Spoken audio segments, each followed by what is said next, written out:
jam. I looked at a lot of recipes, tossed back some ideas with my friend Kim, and I'm going to kind of follow Kim's recipe. The only thing I'm going to do differently is I'm going to use citric acid instead of lemon juice, only because I forgot to buy lemons. Are you ready? Let's get started. First thing we have is some clean apricots, and we're going to start by taking the seeds out of these, which is super easy. We're going to loosely chop these, and we're going to need 8 cups of apricots.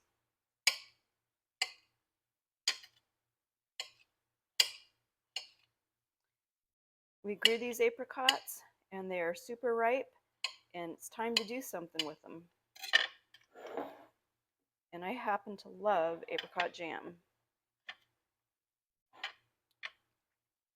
If you've been following the channel, you know we've been on a mission to get rid of plastic in our life, and so guess what? We have a glass cutting board.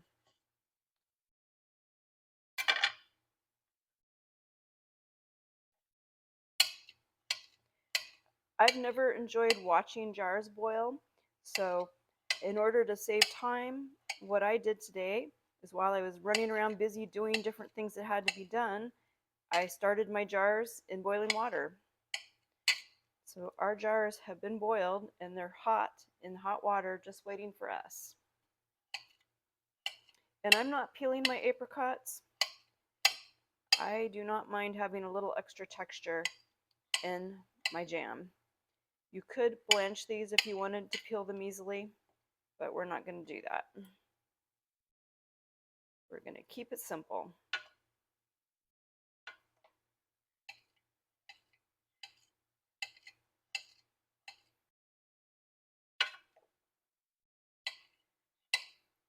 Been pretty lucky, really didn't have any problems with bugs on our apricot tree this year, which is nice. I had one apricot that was kind of suspicious looking because the hole where the stem was a little bigger than normal, and there was like some kind of weevil type bug in there, but that only happened to one of the apricots, and I'm very thankful for that.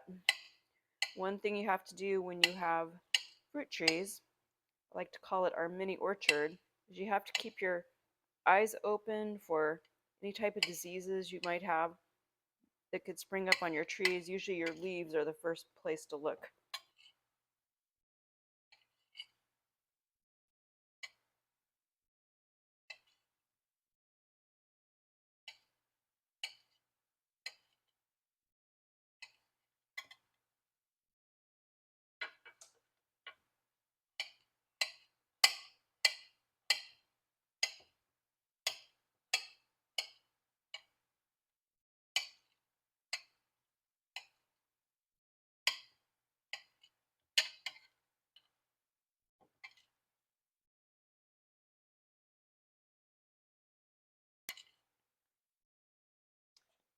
All right, that looks like that's about 4 cups.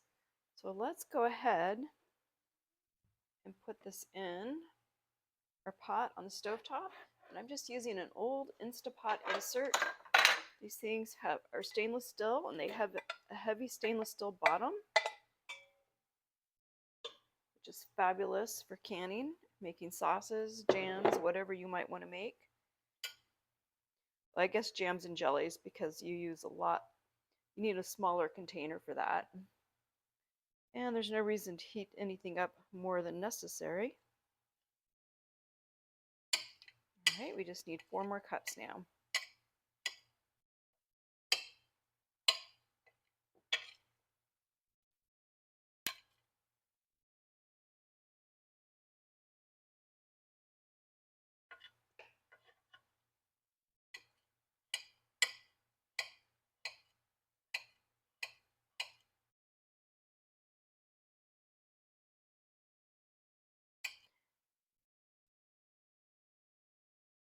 We are still going to have plenty of apricots left over for other projects. And since I'm pretty busy right now, I think what I'm going to do is chop some of these up in proportion for recipes that I have to freeze, so that when I'm not so busy, I can actually make more stuff.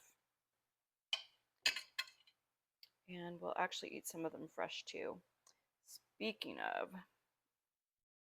I don't know how anybody could sit here and chop up apricots and not eat one. Mm.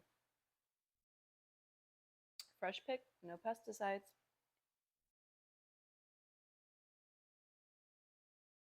Delicious. No comparison to dried ones, that's for sure. All right, let's go ahead and dump these apricots in our pot. That only took about 30 minutes to chop those up. Now we are ready to add some sugar and get a little heat going on underneath this. And we are done with our glass cutting board and our knife. Let's keep moving forward with our project. We are ready to add some sugar.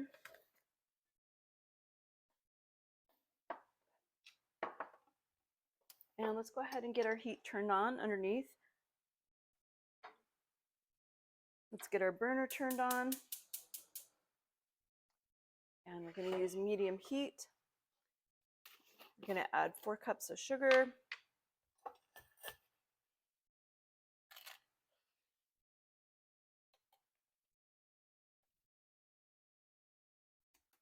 One.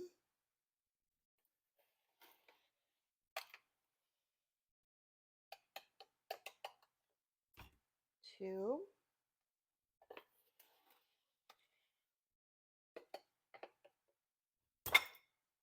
3.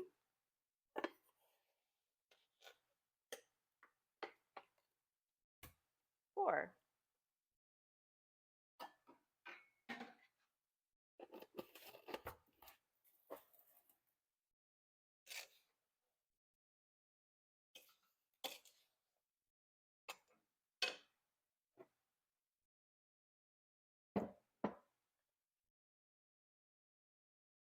Let's go ahead and get this combined. What we want to do is get this heated to the point where it can boil, and then we're going to want to do a low simmer for 30 minutes. The first step is combining the apricots with the sugar.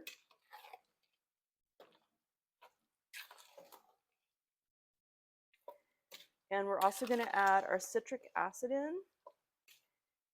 Basically, you could use a 1/4 cup of lemon juice, but since I forgot to buy lemons, we are going to use a teaspoon of citric acid.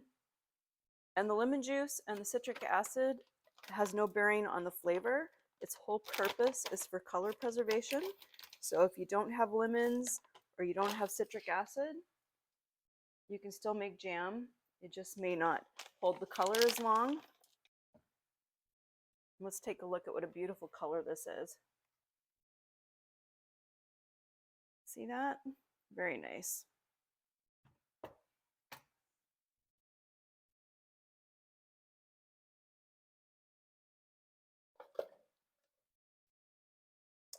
All right, we are gonna take a break while this comes up to boil. All right, our apricots are just now getting to a point where they're starting to boil a little bit. So we're gonna let these boil for 30 minutes and then we'll be ready to start the process with the pectin. All right, our timer is going off. So our jam has been cooking for 30 minutes and we're ready to add our pectin. We're gonna be using this pectin today. It's a type of sure gel, and the directions for that is to get your jam up to a full rolling boil. So I need to crank it up just a little bit. And then once you combine the pectin into the jam, for jams you're going to cook for 4 minutes, and for jellies you're going to cook for 2 minutes. So let's just get our boil up a little bit here.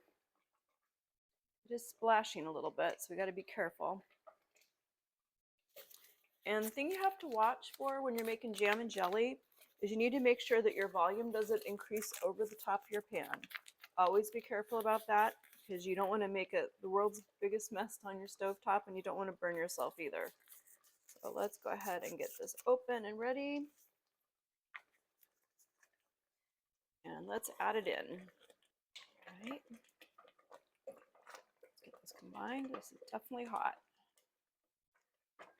All right, let's set our timer for 4 minutes. And I'm going to stir this the whole time. You could probably wear a hot glove while doing this because that would help keep you from burning your hand.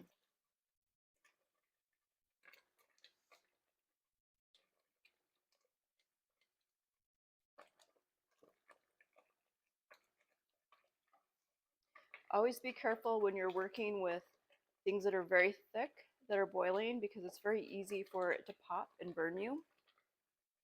You don't want to get a scar on your face, and burns are just plain unpleasant. I will tell you one thing that's been fabulous about living here in the desert is we have a whole bunch of aloe plants growing outside, and the 4 times that I've burned myself since moving here, either cooking or spilling hot coffee, I've just taken some aloe and put it on it, and it actually stopped me from getting a blister, which is pretty remarkable.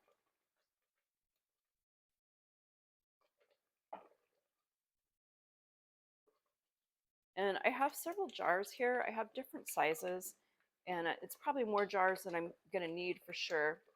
I always boil and sterilize more jars than I need when I'm doing projects like this, just to make sure I have enough. But I like using different sizes for different purposes. Like these little jars here will be great gifts during the holiday. One of our neighbors has been especially helpful with my husband working outside, so I thought it'd be nice to give them a nicer size jar of jam. But we're going to be processing these for 10 minutes in the boiling water bath. Speaking of which, let's get this going a little higher. I've kept that water reasonably hot the whole time, but now we're going to get it hotter and get it back up to a boil, because we're going to want to boil our jars for 10 minutes once we put the lids on. And the only other thing I have to add is some butter. I'm going to add just a little bit of butter in here once it's done cooking, and that will just enhance the flavor, get rid of any foam. But it's totally optional. If you don't want butter in your jam, you don't have to add it.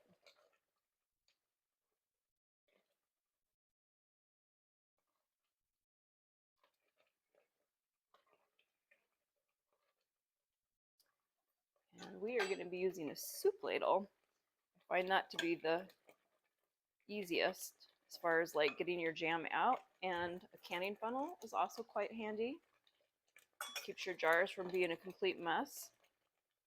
Guess I could have waited just a minute to add the soup label, but it's okay.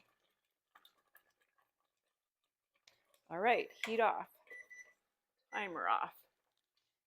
Let's add our butter. Stir that in. I used a teaspoon of butter. I think a half teaspoon would work nicely as well. Just get that melted in. Let's go ahead and ladle our jam into our jars. Nice and thick. It's going to be so wonderful. Can't wait to try it. And I'm going to give a little more than a ½ inch of headspace for my jars.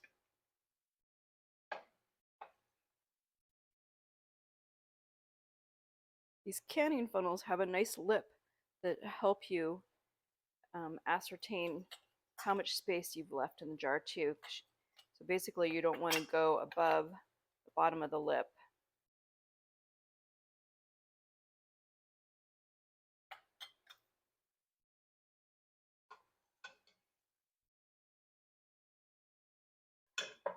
And let's go ahead and put our heating hot glove back on here so we can get as much of this out as possible.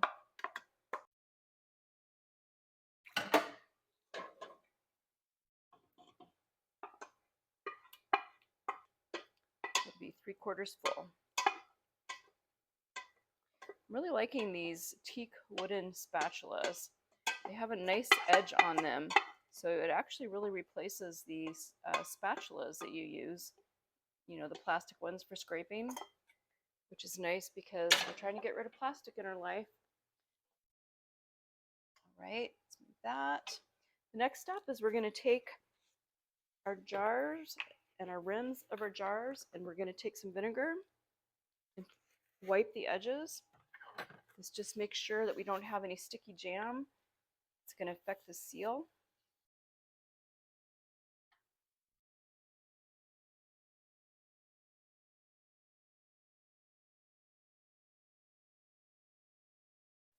I find that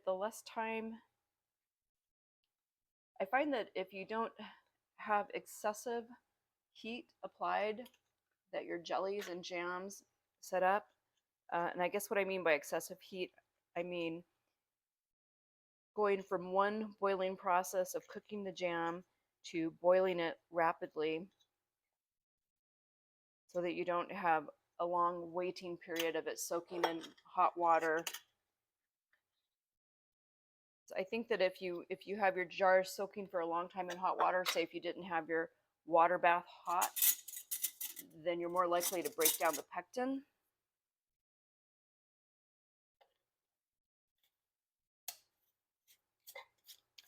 Now we want to have 1 to 2 inches of water over the surface of our jars, the lids of the jars for the sealing process.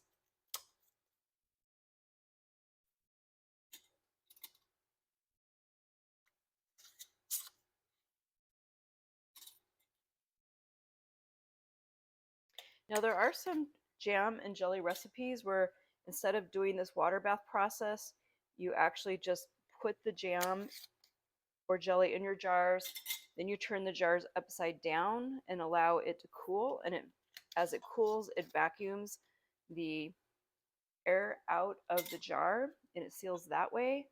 But I think that technique would be better for somebody in a cooler climate.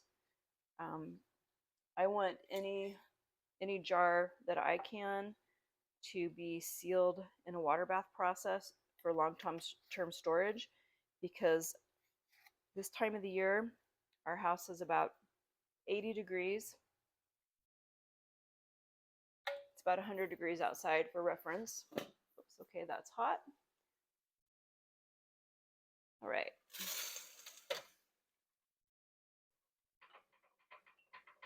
Okay. Okay.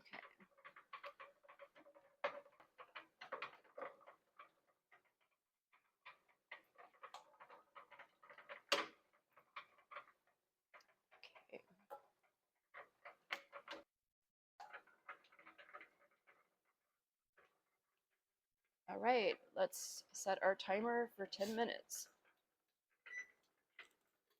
It's going off. Timer off, heat off, lid off. And let's get these jars out of the hot water. Again, be very careful not to burn yourself.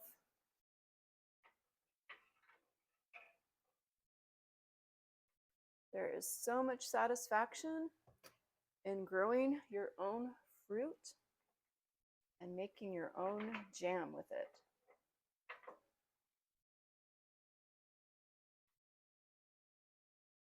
Okay, here. Success. Other than our one unlidded jar. That's really too bad. I was able to scrape just enough jam out of our pot. I think we should try this.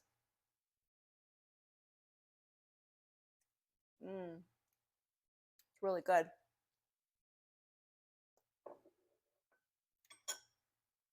Thanks for watching.